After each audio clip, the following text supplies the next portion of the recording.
Avis vascular centre మన దేశంలోనే the best varicose vein hospital. అసలు జాతీయ అవార్డు అందుకోవడం అంటే ఆ రోజుల్లో మీ స్పందన ఎలా ఉండింది సార్? అంటే ఎవరు ఊహించని ఒక పరిణామం, గొప్ప చిత్రంగా ఇప్పటికీ తెలుగు చిత్రాల జాబితాలో నిలిచిపోయిన చిత్రం. ప్రెసిడెంట్ ఆఫ్ ఇండియా ఆ జాతీయ అవార్డుల ఫంక్షన్కి వాళ్ళ పిఎస్ ఎవరో 2 hours టైం ఎంత ఇస్తారండి మనకి. ఈ లోపల ఈ అవార్డు విన్నర్స్ అందరూ ఆ అవార్డు తీసుకోవడం అంతా జరగాలండి.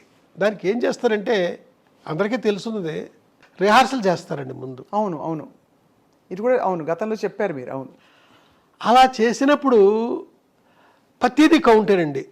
ఇన్ని అడుగులు నడుచుకుంటూ వెళ్ళి ఆ అవార్డు తీసుకుని ప్రెసిడెంట్ ఆఫ్ ఇండియా దగ్గర షేక్ హ్యాండ్ తీసుకుని జనం కేసి ఇటు తిరిగి నవ్వుతూ అప్పుడే ఫోటో తీస్తాడు స్టిల్ ఫోటోగ్రాఫర్, నడుచుకుంటూ కిందకి దిగిపోవడం. టైం ఉంటుందండి, అదంతా కౌంట్ చేస్తారంతా. ఆ టైంలో president of India shake hand ఇస్తారు కదండి, ఎక్కువసేపు పెట్టి చెయ్యి నాకు నన్ను పట్టుకొని, అది నేను మర్చిపోవాలని గొప్ప ఫీల్ నాకండి. గట్టిగా నొక్కుతూ ఎక్కువసేపు ఆ షేక్ హ్యాండ్ ఇవ్వడం అనేది జరిగింది. అది అవార్డు పుచ్చుకున్న దానికంటే గొప్పగా నేను అక్కడ ఫీల్ అయ్యానండి. నేను అది నేను ఇదివరకు చెప్పినదే, ఇది మళ్ళీ మళ్ళీ చెప్పబుద్దేసేది ఇది. అవునవును, నిజమే. ఎందుకంటే సార్ ఆ రోజుల్లో జాతీయ అవార్డు మీ సమకాలీకులు చాలామంది ఇంకా ఎంతో అనుభవం ఉన్న వ్యక్తులు ఉండగా మీ చిత్రానికి రావడం అంటే విశేషం కదా సార్, చాలా విశేషం. ఆ ఫిల్మ్కి 4 అవార్డులు వచ్చినాయండి. Best editor, best female singer Janaki గారికి, వెన్నెల్లో గోదానందం పాట, best regional film, best production, అలాగా 4 అవార్డులు వచ్చినాయి. సార్ ఈ చిత్రంలో మీ హీరోయిన్ అంటే పాత్ర గురించి మాట్లాడుతున్నాను. సరే, ఆ పాత్రని ఎంతో ధైర్యవంతురాలిగా మీరు ప్రవేశపెట్టి, ఆ ధైర్యవంతురాలు అన్ని ఎదురీది పరిస్థితులకి సవాళ్ళను ఎదుర్కొని నిలబడ్డ గట్టి మనిషి, ఎంత సున్నితత్వం ఉన్నా. కానీ చివరిలో ఆవిడ ఆత్మహత్య యత్నానికి దానికి కారణం ఏంటి సార్? దాన్ని ఎలా జస్టిఫై చేసుకున్నారు మీకు? అలా కాదండి, అది మహల్లో కోకిల అని నేను రాసిన నవల. అవును, ఆ నవల్లో ఆ ముగింపు అది వేరే అండి. ఇది సినిమాకి వచ్చేసరికి ప్రొడ్యూసర్ గారు ఇలాగే ట్రావెల్ అయితేనే సినిమా బాగుంటుంది, సినిమా ఇది, నవల నీ ఇష్టానికి నువ్వు ఎలా రాసుకున్నా నాకు అనవసరం, నవల్లో ఇద్దరు చనిపోతారండి, అలాగా నేను చేశాను, సినిమాకి అలా వద్దు అన్నారు ఆయన. దాంతో నేను వేరే విధంగా ట్రావెల్ కావాల్సి వచ్చింది. మీ స్త్రీ పాత్రలకి స్ఫూర్తి ఏమిటి సార్? అందమా, ధైర్యమా, అన్నీ కలగలిసి ఉండడమా, బహుముఖ్యంగా ఉండడమా, ఏమిటి సార్ మీకు స్ఫూర్తి? స్ఫూర్తి పెట్టానండి,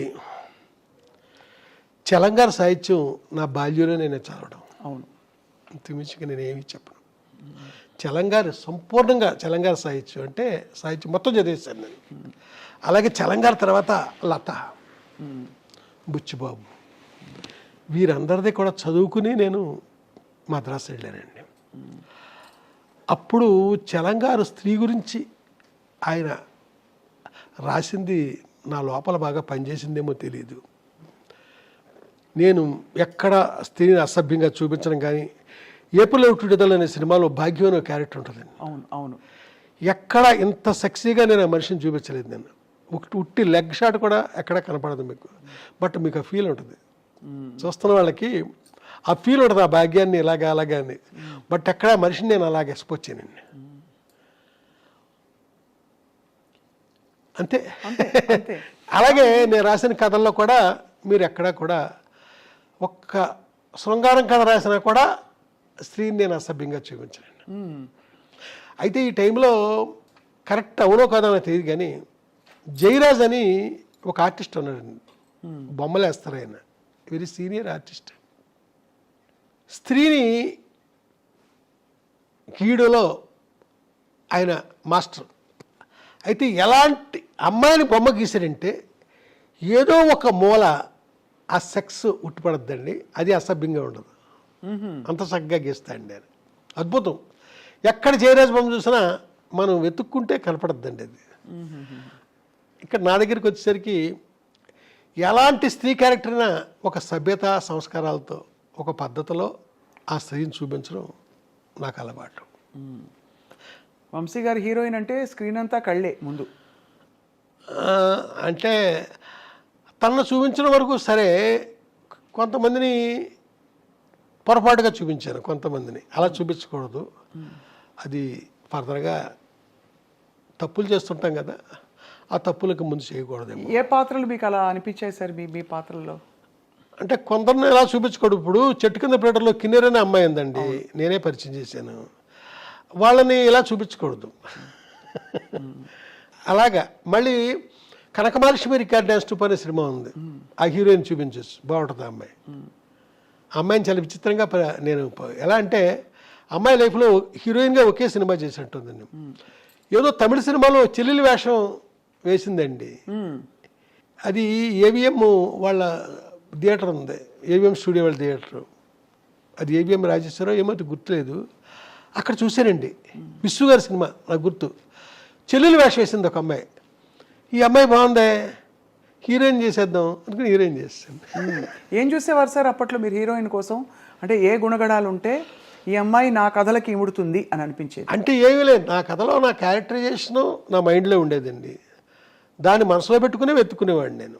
ఓహో. వెతుక్కునే నేను. భారతరాజు గారు మా గురువు గారండి, అంటే మా గురువుల్లో ఆయన ప్రధానమైన గురువు. ప్రపంచంలో ప్రతి మనిషి ఆర్టిస్టేరా, ఆ క్యారెక్టర్ వాళ్ళు సూట్ అయినప్పుడు. ప్రతి అమ్మాయి హీరోయిన్ రా, ఆ క్యారెక్టర్కి అమ్మాయి సూట్ అయినప్పుడు అనే మాట, అన్న మాట నాలో బాగా బలంగా పనిచేస్తుందండి. సో ఆ కోణం నుంచే చూసేవారు. కానీ బాపు గారికి చారెడు బారెడు పిడికెడు ఇలా కొన్ని ఒక్కొక్క కళాత్మక దర్శకులకి ఒక్కొక్క అలంకరణ ఇలాంటిది ఉంటుంది. అలా వంశీ గారికి చెప్పాలంటే ఏం చెప్పాలి? ఏమో నేను చెప్పేశాను మీకు ఆల్రెడీ. అంతే, క్యారెక్టర్కి వచ్చినట్టే. అవునండి సార్. మీరు ఆ తర్వాత మీ ప్రయాణం కొనసాగిస్తున్నప్పుడు ప్రొడ్యూసర్లు మీ దగ్గరికి ఎలా వస్తారు సార్? మోస్ట్లీ నా దగ్గరికి కొత్త వాళ్ళే వచ్చారండి అప్పటి నుంచి ఇప్పటిదాకా. తర్వాత వాళ్ళు పాపులర్ అవ్వచ్చు. ఎవరండి, మన స్రవంతి రవికిషోర్ గారు ఆనాడు లేడీస్ స్టైల్ తీసినప్పుడు ఆయన కొత్త ప్రొడ్యూసరే కదా, ముగ్గురులో ఆయన ఒక ఆయన. ఆ తర్వాత పెద్దవాళ్ళు అయ్యారు, వేరే సంగతి. నా దగ్గరికి కొత్త వాళ్ళే ఎక్కువ వచ్చారండి, పాత వాళ్ళు నన్ను అప్రోచ్ అయిన దాఖలాలు లేవు. తర్వాత సార్, మీ కథాంశాలు మీరు ఎంచుకుంటున్నప్పుడు నేనేం చెప్పాలి అనే దానికి ఇతివృత్తం మీ భావజాలమా లేక మీకు నచ్చిన కథలన్నీయా? ఇప్పుడు హిచ్కాక్ అంటే నాకు చాలా ఇష్టం అండి. అవును. ఆయన 53 ఎన్నో తీశారు, అన్ని సినిమాలు చూసాను నేను, అన్నీ. ఆయన ఏ కథ ఆయన సొంతంగా రాయలే అన్ని సినిమాల్లోని. ఏదో ఒక నాటకమో నవలో కథో ఏదో ఎవరియో బయట వాళ్ళు తీసుకుని అద్భుతంగా స్క్రిప్ట్ చేసేవారు. ఆయన నాకు ఒక ఇన్స్పిరేషన్ అండి. ఏది నా సొంత కథే ఉండాలని నేను అనుకోను. ఇప్పుడు చెట్టు కింద ప్లేటర్ అనే సినిమా ఉంది, అదొక మలయాళం ఫిల్మ్ అండి. దాంట్లో చాలా సీరియస్గా ఉంటాడు హీరో మమ్ముట్టి, హీరోయిన్ ఉండదు ఆ కథలో. కామెడీ అనేది ఎక్కడ లేదండి, మొత్తం సీరియస్గానే ఉంటాడండి. ఆ సినిమా మలయాళంలో పెద్దగా ఆడిన ఇది కూడా లేదు.